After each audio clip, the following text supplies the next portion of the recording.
বাচ্চাদের tiffin, evening snacks অথবা অতিথি আপ্যায়নে চুলায় চা বসিয়ে ঝটপট করে এই স্ন্যাক্সটি তৈরি করে নেওয়া যাবে। এটা খুবই সফট এবং fluffy. So let's get cooking and welcome back to Dilshahraj world. একটা মিক্সিং বলে হাফ কাপ নিয়ে নিচ্ছি কুসুম গরম দুধ। এখন এতে দিয়ে দিচ্ছি 1 টেবিল স্পুন ইস্ট। এখানে আমি প্রায় 1.5 টেবিল চামচের মতন দিয়ে দিচ্ছি চিনি। এখন মিক্সচারটাকে খুব ভালো করে মিশিয়ে 5 মিনিটের জন্য রেস্টে রেখে দেবো। এতে করে হবে কি, ইস্টটা কিন্তু অ্যাক্টিভ হবে। টেস্ট অনুযায়ী লবণ দিয়েছি। এখন আমি এখানে 1 কাপ দিয়ে দিচ্ছি আটা। আটার পরিবর্তে এখানে ময়দা ব্যবহার করলে নাস্তার টেস্টটা কিন্তু আরও ভালো আসবে। 1 টেবিল স্পুন দিচ্ছি সাদা তিল। তিলটা দেওয়ার কারণে নাস্তাটা যখন খাবেন তখন কিন্তু টেস্টটা ভালো পাবেন। আর 1 টেবিল স্পুন দিচ্ছি ঘি। এখন এই মিক্সচারটাকে একটু সময় নিয়ে খুব ভালো করে মিশিয়ে নিচ্ছি। 1 কাপ আটার জন্য হাফ কাপ পানি অথবা দুধের ব্যবহার করতে হবে। যারা এখানে লিকুইড মিল্কটা ব্যবহার করতে চাচ্ছেন না, তারা চাইলে এখানে পানিও ব্যবহার করতে পারেন। আটার মিক্সচারটা ঠিক এরকম স্টিকি থাকবে, এর থেকে কিন্তু শক্ত করা যাবে না। এরকম স্টিকি থাকবে আর মধ্যে মধ্যে একটা পর্যায়ে দেখবেন আটাটা কিন্তু অনেকটা সফট হয়ে যাবে। একটা ঢাকনা দিয়ে এই আটার মিক্সচারটাকে রেস্টে রেখে দেবো 20 মিনিটের জন্য। এতে করে কিন্তু এই আটার মিক্সচারটা খুব ফুলে উঠবে। আটার মিক্সচারের মধ্যে কিন্তু অনেক এয়ার ক্রিয়েট হয়েছে।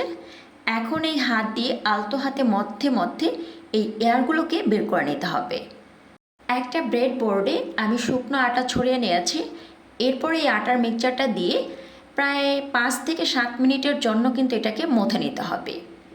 আটার খামিটি এরকম মথার সময় আপনাদের কাছে মনে হতে পারে আরও একটু ড্রাই আটা মিক্স করি, কিন্তু না, খুব বেশি আটা মিক্স করতে যাবেন না। এতে করে হবে কি, খামিরটা অনেকটা হার্ড হয়ে যাবে আর নাস্তাটাও কিন্তু সফট হবে না। আটার খামিটাকে প্রায় 4-5 মিনিট পর্যন্ত আমি এভাবেই মথে নিয়েছিলাম। এখন ব্রেড বোর্ডে আবারও শুকনো আটা ছড়িয়ে নিয়েছি। এরপর হাত দিয়ে একটু চেপে চেপে স্প্রেড করে দিচ্ছি।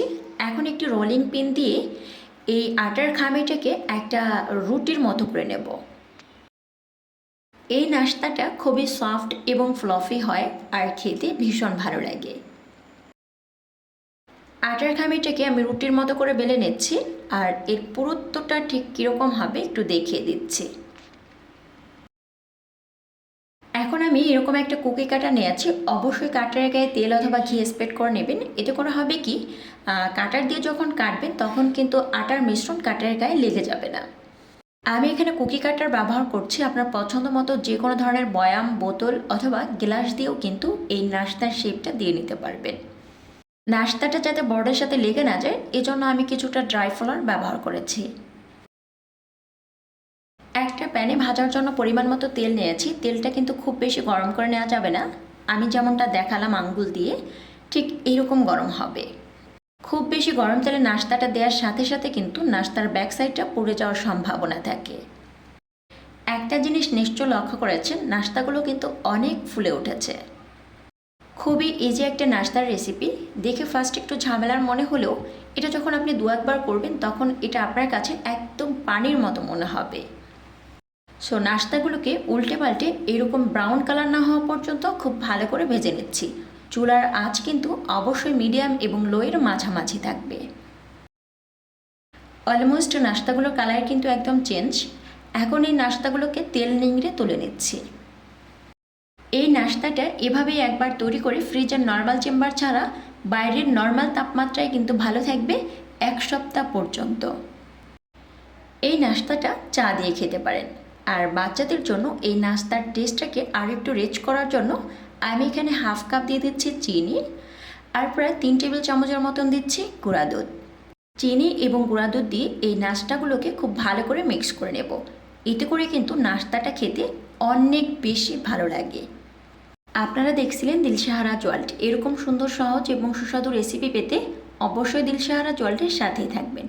ভিডিওটি ভালো লাগলে একটি লাইক করবেন এবং চ্যানেলটিতে সাবস্ক্রাইব করে পাশে থাকার আমন্ত্রণ করছি। আবারও দেখা হবে নতুন কোনো এপিসোড নিয়ে। আল্লাহ হাফিজ।